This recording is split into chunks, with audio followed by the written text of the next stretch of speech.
Pour gagner de l'argent, tu dois réussir à vendre un produit. Pour gagner un débat, tu dois réussir à vendre une idée. Et pour gagner un travail dans un entretien d'embauche, tu dois réussir à te vendre toi. Tu gagnes pas un disque d'or parce que tu as fait la musique la plus technique du monde, mais parce que tu as réussi à en vendre 50 000 exemplaires. Et c'est un point commun dans plus ou moins toutes les situations de ta vie. C'est-à-dire que tu vas avoir quelqu'un qui va être en face de toi et tu vas devoir lui vendre un truc, que ce soit tes idées ou que ce soit un produit. Et vendre, c'est un petit peu comme n'importe quel skills. C'est-à-dire que tu dois t'entraîner, tu dois apprendre le skills en lui-même pour pouvoir devenir bon. Imagine si Mbappé il se pointait juste au match officiel de foot, il serait certainement beaucoup moins bon et il mettrait certainement beaucoup moins de buts. Du coup, vendre c'est pareil et si tu veux apprendre ce skills, t'es tombé aujourd'hui sur la bonne vidéo parce que je vais te résumer le livre Sell or Be Sold de Grant Cardone qui est plus ou moins la bible du vendeur dans laquelle il t'explique toutes les techniques de vente qui lui ont permis de devenir lui multimillionnaire. Et la seule chose que je te demande avant de commencer la vidéo, c'est de l'envoyer à un pote à toi que tu penses que ça peut aider et d'écouter la vidéo 2 fois. La première fois, c'est pour découvrir et la deuxième fois, c'est pour vraiment internaliser le truc et prendre des notes parce que c'est ce qui va te permettre d'utiliser au maximum ces nouvelles connaissances que Grant t'apporte. Maintenant, on est parti. Déjà, première chose à te dire, c'est que pour lui, une vente, elle doit se passer de la façon suivante. C'est-à-dire que tu vas avoir le client au téléphone ou en face de toi, tu vas te présenter, tu vas lui demander pourquoi il est là et du coup, quel est l'intérêt qu'il a dans ton produit. Il va te le dire, tu vas trouver le produit le plus proche de sa demande, tu vas lui présenter une offre et tu vas signer la vente. Si tu n'as pas réussi à vendre ton objet ou ton produit ou ton idée, ça veut dire que tu as planté à une de ces étapes, du coup qui va différencier un amateur d'un pro. Un amateur étant quelqu'un qui un petit peu s'entraîne au fur et à mesure que les choses arrivent, qui ne cherche pas à découvrir la raison pour laquelle il se plante ou la raison pour laquelle il réussit, mais qui en fait traite la vente comme un passe-temps. Et le professionnel, c'est quelqu'un qui arrive à prévoir ce qui va se passer parce qu'à force d'étudier en fait ce qu'il fait et ce qu'il a fait et ce qu'il a entraîné à réussir ou à rater, un petit peu comme un joueur de foot qui va regarder ses matchs après avoir fini de jouer, en fait, il devient tellement bon et tellement en connaissance de toutes les objections possibles, de tous les problèmes que les clients peuvent avoir, qu'il arrive à répondre à n'importe quelle question et à finir n'importe quelle vente. La première règle que Grant te pose, c'est un prérequis plus ou moins pour n'importe quoi que tu puisses faire dans la vente ou n'importe quoi dans ta vie, c'est qu'il faut que tu aies des bonnes intentions. En effet, lui, il pense que c'est la seule raison de la longévité ou non, c'est qu'en fait, un vendeur qui a des mauvaises intentions, il va peut-être réussir à arnaquer un client en lui vendant, en le manipulant et en utilisant des super techniques de vente pour vendre son produit qui est mauvais. Plus ce qu'il dit, c'est qu'en fait, ce vendeur-là, il va plus ou moins se prendre le karma du vendeur, c'est-à-dire qu'il va vendre un produit, une arnaque, il va être super fier de lui, il va faire beaucoup d'argent. Par contre, derrière, sur le long terme, plus jamais personne va venir acheter chez lui. Et du coup, si tu veux vendre un produit et que tu n'arrives pas à te le vendre à toi-même, c'est compliqué de le vendre à quelqu'un. Comment est-ce que tu penses que tu vas regarder quelqu'un qui est en face de toi et lui dire ok, tu vas devoir t'endetter pendant 10 ans sur mon produit alors que même toi tu ne l'as pas acheté alors que tu as l'argent. Si c'est un mauvais produit, arrête. Si c'est un bon produit, simplement mets-toi à fond dedans et deviens le plus grand fan de ton produit possible. La deuxième règle, c'est qu'il faut que tu sois à 100% dans chaque action que tu es en train d'entreprendre. En effet, à son sens, c'est un petit peu comme une place de parking, c'est-à-dire que quand tu arrives dans un parking, tu te gares, tu vas pas sortir de ta voiture et regarder la place d'à côté pour te dire qu'elle est peut-être un peu mieux. Tu vas sortir de ta voiture, tu vas sortir du parking et c'est fini, ta voiture elle est garée. Et il dit c'est pareil pour un client. Donc à chaque fois que tu as un client en face de toi, à chaque fois que tu as une occasion, que ce soit dans ta carrière ou quoi que ce soit en fait dans ta vie, il faut que tu sois à 100% dedans parce que c'est ce qui va te permettre de répondre au mieux aux problèmes qui arrivent en face de toi et de pouvoir du coup passer au niveau supérieur. Ensuite, une fois que tu as ça, il faut que tu étudies tes ventes un petit peu comme un athlète étudie son jeu. C'est-à-dire qu'à chaque fois que tu vas faire une vente, il faut que tu réussisses à l'enregistrer, à la prendre en vidéo ou tout simplement à prendre des notes à chaque fois après pour voir les objections du client, les demandes qu'il t'a posées et la façon dont il a répondu. Il faut que tu arrives à regarder chaque vente un petit peu comme un joueur de foot qui va regarder son match et se dire ah ça c'est ma faiblesse, ça c'est ce dans quoi je suis bon. Et en fait tout simplement ça ce que tu peux faire c'est que tu prends des notes à chaque fois d'un client, tu dis ok il m'a posé telle question, je n'ai pas su y répondre, du coup après tu te fais 50 réponses potentielles pour cette question et tu relis tous les matins toutes ces questions un petit peu complexes pour toi. Au fur et à mesure tu vas réussir à toutes les masters et à devenir le meilleur vendeur potentiel. La quatrième règle pour Grant c'est qu'il faut que tu arrives à être honnête avec toi-même. En effet, pour lui, il faut que tu te dises si jamais tu n'arrives pas à faire de vente, plutôt que de te dire ah c'est la faute du client, il n'était pas bon, ah c'est la faute de l'économie, ah c'est que le produit il est trop cher ou n'importe quoi, en fait il faut que tu te regardes dans la glace et que tu dises ok ça veut dire que je n'étais peut-être pas assez préparé. Et du coup ça veut dire qu'en fait tu n'as pas réussi à répondre aux demandes du client pour lui montrer que ton produit c'était le meilleur produit qui existait. Si tu avais réussi à faire ça, il l'aurait acheté quoi qu'il arrive. Du coup, regarde-toi dans la glace, sois honnête avec toi, regarde ce que c'est tes faiblesses et cherche à changer ce que tu peux changer plutôt que de penser à tout ce que tu peux pas changer et de dire que c'est la faute de ces choses-là. La cinquième règle pour lui ensuite, c'est que le prix, c'est jamais le problème. Lui, ce qu'il te dit, c'est que si jamais tu as l'impression que le prix, c'est le problème, c'est que tu n'arrives pas à vendre ton produit de la bonne façon. En effet, regarde autour de toi tous les gens qui sont en train de conduire des voitures à 80 000 € et demande-toi comment ils ont pu les acheter si leur salaire n'est pas à 80 000 € par an. Ces gens-là, en fait, ce qu'ils voulaient, c'était une voiture qui les fasse se sentir bien et se sentir un petit peu supérieur aux autres. Et en fait, le truc, c'est que si jamais tu leur avais présenté une Scénic à 40 000 €, ils l'auraient certainement regardé, ils se seraient dit non, c'est trop cher, ils ne gagnent pas ça dans l'année. Mais quand ils ont vu la Benz à 80 000, ils se sont dit ça c'est exactement la voiture que je veux, ça répond à exactement toutes mes demandes. et du coup, je vais prendre un crédit sur 5 ans et je vais l'acheter parce que c'est la voiture qui va me rendre le plus heureux possible. Et c'est pareil pour ton produit et c'est pareil pour n'importe quel produit. Et lui, ce qu'il te propose, c'est un petit peu contre-intuitif. C'est que quand quelqu'un te dit que le prix c'est le problème, plutôt que de commencer à négocier avec lui et lui offrir un prix directement, essaie de regarder et lui proposer un produit plus cher. Et propose-lui du coup le produit qui répond exactement à ses demandes. Parce qu'il y a une chance sur deux que quand ils voient ça, ils se disent ah ouais, c'est exactement celui-là que je veux et ils te l'achètent. Et il y a une chance sur deux qu'ils te regardent et qu'ils te disent que vraiment le prix c'est le problème. Et à ce moment-là, si jamais c'est vraiment le prix le problème, tu peux du coup commencer non pas à négocier avec lui, mais à choisir le produit qui lui correspond en fonction de son budget. La sixième règle, c'est qu'en face de toi, tu as quelqu'un. C'est super de connaître la fiche technique de ton produit, mais si tu sais pas ce que ton client en face de toi il veut, tu vas pas pouvoir du coup lui vendre un produit comme ça. Parce que imagine quelqu'un qui vient acheter un téléphone et il arrive en face de toi et il veut un téléphone qui a une super caméra. Tu cherches à lui vendre un iPhone, l'iPhone a une super caméra, mais du coup, si jamais tu lui vends le microphone de l'iPhone, que tu lui vends la batterie, etc., bah ça va pas l'intéresser. Lui, ce qu'il veut, c'est une caméra dans un téléphone.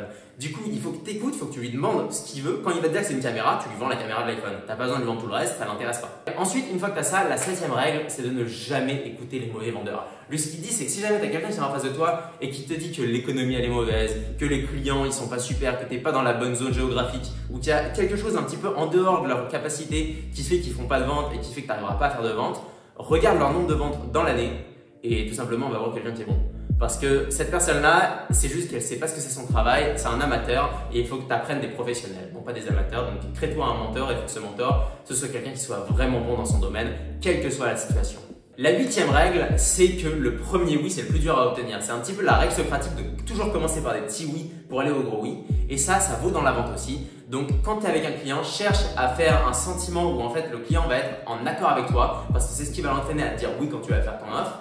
Et une fois que tu as réussi à vendre par exemple cet iPhone à ton client qui voulait son téléphone avec une caméra dedans, plutôt que de t'arrêter là en te disant ok super j'ai vendu mon téléphone, j'ai fait ma commission, regarde-le et cherche à lui vendre une assurance supplémentaire. Parce que ce que Grant Cardone dit, c'est que la personne qui va dépenser 1000 € dans un téléphone, qui va prendre un crédit pour ce téléphone, elle va chercher à justifier son achat. Et du coup, si jamais tu vas vers cette personne et tu lui dis ok là tu as dépensé beaucoup d'argent quand même, imagine il tombe demain, tu le casses, c'est bête, tu auras perdu de l'argent pour rien. Bah, elle est beaucoup plus capable du coup derrière de se dire ok déjà je me suis déjà endetté, j'ai plus à passer cette ligne de l'endettement, donc c'est vrai que c'est mieux quand même que je prenne l'assurance. La 9e règle, c'est toujours être d'accord avec le client. Dans un débat, tu vas perdre 100% du temps. Soit tu vas avoir tort et du coup le client il va se rendre compte que tu as tort et derrière il va plus te faire confiance, soit tu vas avoir raison et du coup tu vas prouver à ton client qu'il a tort et derrière il va se rendre compte qu'il a eu tort et il va se dire cette personne je l'aime beaucoup moins parce qu'elle m'a prouvé que j'avais tort. Donc quand un client est en face de toi et qu'il te dit qu'il a que 10 minutes à t'accorder, cherche pas à lui prouver qu'il a plus que 10 minutes. Dis-lui qu'une minute ça te suffirait pour vendre ton produit parce que c'est exactement ce qu'il recherche. Ton objectif à toi, c'est pas de lui changer son avis, mais c'est du coup de réussir à lui vendre le produit le plus proche de ses demandes. Du coup, cherche à faire ça et cherche pas à lui changer son avis, ça va te faire perdre du temps et c'est pas ton objectif premier. La 10e règle, c'est que les gens ils croiront pas. Ce qu'il faut que tu te dises, c'est que la personne qui est en face de toi, elle te voit comme quelqu'un qui va vouloir lui vendre quelque chose et tu peux pas lui en vouloir parce que tu es en effet là pour lui vendre quelque chose. Donc ce qu'il te dit, c'est que quand tu as quelqu'un en face de toi, plutôt que d'essayer de lui dire quelque chose et en fait que tout ce qui sort de ta bouche, ce soit pour cette personne un mensonge ou une réalité embellifiée, montre-lui la réalité et du coup montre-lui des caractéristiques écrites, montre-lui si jamais le client il veut un téléphone avec une super qualité vidéo, va sur YouTube et montre-lui une vidéo filmée avec ce téléphone et en fait montre-lui des faits concrets qu'il ne peut pas renégocier. Tout ce qu'il va voir, ça va être beaucoup plus intéressant pour lui que quelque chose que tu vas lui dire.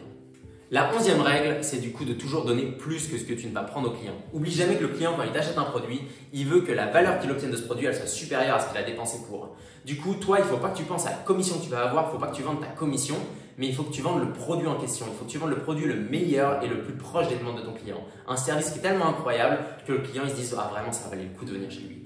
La question qu'il faut que tu poses, c'est est-ce que tu veux être le Ritz-Carlton des vendeurs ou est-ce que tu veux être l'hôtel low cost? La 12e règle pour lui, c'est qu'il faut que tu prennes des actions massives. Je sais pas si tu connais quelqu'un qui n'a pas envie d'augmenter son salaire parce que simplement il se dit qu'il va payer plus d'impôts après. Ces personnes-là, elles existent de partout et qu'en fait, à chaque fois que tu vas chercher à répondre à un problème par une action, tu vas créer un nouveau problème. Le truc, c'est qu'il faut que tu répondes par des actions tellement massives que en fait, le nouveau problème que tu vas te créer, il vaut largement le coup. C'est-à-dire que si tu veux augmenter ton salaire, il ne faut pas que tu cherches à l'augmenter de 100 €, ce qui va faire que derrière, du coup, tu vas monter dans la classe supérieure juste assez pour en fait perdre tes 100 € en impôts. Mais il faut que tu travailles tellement plus et que tu fasses tellement plus de valeur ajoutée que en fait, le salaire que tu vas avoir en supplémentaire, ça va valoir tellement le coup parce que tu vas en gagner beaucoup plus. Tu vas payer beaucoup plus d'impôts, mais tu les verras même pas tellement tu gagnes plus. La 13e règle, c'est pourquoi est-ce que tu vas chercher toujours à vendre quelque chose à des inconnus quand tu as des proches?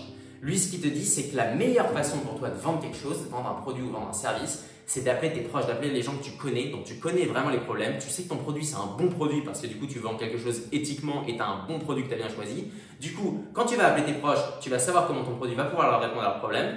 Tes proches te font confiance, ils vont t'écouter, ils vont se dire en effet ça répond à mon problème. Et ils vont t'acheter ton produit beaucoup plus facilement qu'un inconnu que tu connais pas. Tu sais pas si ton produit va l'intéresser, tu sais pas s'il en a besoin et tu sais pas s'il va te faire confiance. La 14e règle pour lui, c'est d'optimiser ton temps au maximum. Ce qu'il dit, c'est qu'entre Elon Musk et toi, vous avez le même nombre d'heures dans la journée. La différence, c'est que toi, si jamais tu veux des abdos et que tu passes 1 heure sur Netflix plutôt qu'à la salle, eh ben, tu auras perdu 1 heure pour faire tes abdos.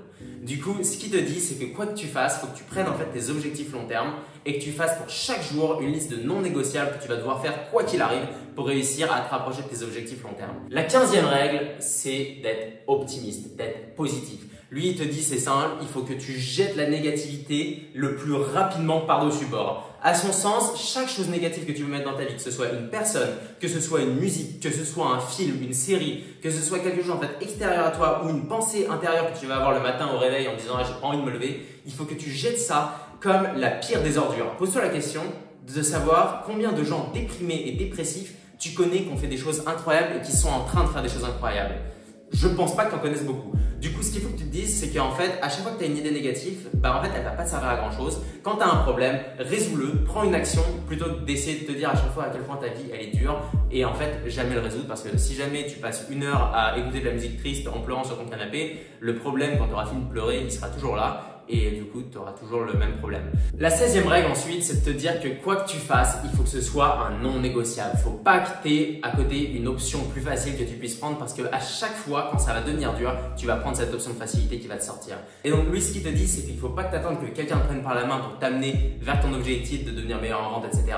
Regarder cette vidéo, ça ne va pas faire tout pour toi. Il faut vraiment que tu prennes des notes. Il faut vraiment que tu fasses ta liste d'objectifs, ta liste de non négociables. Il faut que tu étudies tes plans, du coup, à chaque fois que tu fais une vente, de savoir pourquoi tu as réussi, pourquoi tu n'as pas réussi. Et il faut qu'à chaque fois que tu le fasses, que ce soit un non négociable. Ta réussite, c'est toi qui l'as dans tes mains et il n'y a que toi qui peux prendre les actions pour. Si tu ne prends pas d'action, pas d'action massive, tu n'y arriveras pas. Tu peux écouter tout ce que tu veux, tous les gens de motivation que tu veux sur YouTube ou lire tous les livres incroyables que tu veux. Toutes les informations seront bonnes, mais si tu prends aucune action, tu n'arriveras nulle part. Et finalement, la dernière règle, c'est du coup d'utiliser les réseaux sociaux comme un outil de travail. Lui, ce qu'il dit, c'est que les réseaux sociaux, c'est un petit peu comme une autoroute du succès. C'est-à-dire que tu vas pouvoir mettre ton produit, mettre ton service, mettre ta personne en face de millions et de milliards de gens en quelques secondes. Et du coup, il faut que tu apprennes à les utiliser. Étudie comment les gens dans ta niche font pour marketer leurs produits et essaye de faire la même chose et utilise ces plateformes uniquement pour faire du travail, pour connecter sur des réseaux ou pour apprendre des choses avec des chaînes comme celle-là par exemple où il ne faut pas que tu hésites à t'abonner. Du coup, c'est plus ou moins toutes les règles de Grant et la seule chose qu'il ajoute à la fin de ces différents chapitres au fur et à mesure de son livre, il te dit juste que quand tu vas chercher à regarder du contenu sur les réseaux, quand tu vas chercher à lire des livres, à t'améliorer, etc., il te dit, regarde pas tant de gens de motivation, il vaut mieux que tu regardes des gens qui vont chercher à vraiment t'éduquer, à t'apprendre quelque chose. Donc par exemple, comme cette chaîne, ce que j'essaie de faire, c'est vraiment t'apprendre un truc et pas te dire que tu es le meilleur. Parce que lui, ce qu'il te dit, c'est que si jamais tu regardes un gars qui te dit d'écrire sur ton miroir le matin à quel point tu es incroyable, à quel point tu es en bonne forme, etc., et que tu lis ces mots-là sur ton miroir qui te montrent la personne que tu n'as vraiment pas envie d'être, et en fait, ça va pas servir à grand chose. Lui, ce qu'il te dit, c'est qu'il faut vraiment que tu cherches à t'améliorer, il faut vraiment que tu cherches à apprendre des choses, à t'entraîner et à vraiment prendre des actions parce que la motivation, c'est bien, mais ça fait pas tout. Ce qu'il fait, c'est vraiment pour lui les actions massives et l'idée de toujours chercher à devenir un petit peu meilleur chaque jour. Et du coup, une fois que tu as ça, justement, lui, c'est la deuxième partie de son livre et c'est 10 commandements du vendeur. Maintenant, ce qui serait le top, ce serait que tu prennes un petit post-it, quelque chose que tu peux attacher à l'arrière de ton téléphone et que du coup, tu prennes ces 10 commandements en note pour le regarder dès le matin et pouvoir du coup commencer ta journée chaque matin sur la bonne note. Le premier commandement, c'est de toujours se réveiller positif. Le deuxième commandement, c'est de s'habiller pour le succès. Ce qu'il faut que tu te dises, c'est que l'habit ne fait pas le moine, mais que le moine ne fait pas de vente. En gros, si jamais tu t'habilles en tel Lacoste et que tu cherches à vendre un jet privé, je pense pas qu'il y ait beaucoup de gens qui achètent chez toi parce qu'ils vont te voir et ils vont se dire non, lui c'est jet, je sais pas d'où ils viennent, mais ça doit pas être les meilleurs du monde. La troisième chose, c'est de toujours être en charge de ta vente. Et du coup, pour ça, il faut que tu t'entraînes sans cesse, que tu re-regardes tes takes, que tu re-regardes comment est-ce que tu as fait tes dernières ventes, comment tu as raté, etc. Et que tu cherches toujours à t'améliorer. Le quatrième commandement, c'est de croire en ton produit. Le cinquième commandement, c'est de savoir ce que tu amènes en tant que personne et de bosser dessus. C'est quoi ton edge? C'est quoi la chose qui te différencie des autres vendeurs? Travaille dessus à fond. Ça peut être ta discipline, ça peut être n'importe quoi. Travaille dessus à fond. La sixième chose, c'est de ne jamais débattre avec le client. La septième chose, c'est de prouver que ton produit répond au mieux à la demande du client. La huitième chose, c'est de planifier ta journée. La neuvième chose, c'est de considérer chaque vente comme conclue dès le départ. Et la dixième chose, c'est de persister jusqu'à ce que le client acquiesce. Si la vidéo t'a plu, n'hésite pas à la regarder une deuxième fois, vraiment ça aide. N'hésite pas à l'envoyer à un pote à toi que tu penses que ça peut aider. Et n'hésite pas à t'abonner à la chaîne et à essayer de regarder peut-être s'il y a d'autres vidéos qui peuvent t'intéresser et t'aider à progresser pour toujours être dans une démarche du coup d'apprentissage et de devenir chaque jour un petit peu meilleur que le jour d'avant. Du coup, moi, j'espère que la vidéo t'a plu. Si tu as une personne ou un livre que tu penses que je pourrais essayer d'étudier pour une des prochaines vidéos, n'hésite pas à dropper ça dans les commentaires. Et moi, je te souhaite plein de succès et je te dis à la prochaine. Ciao!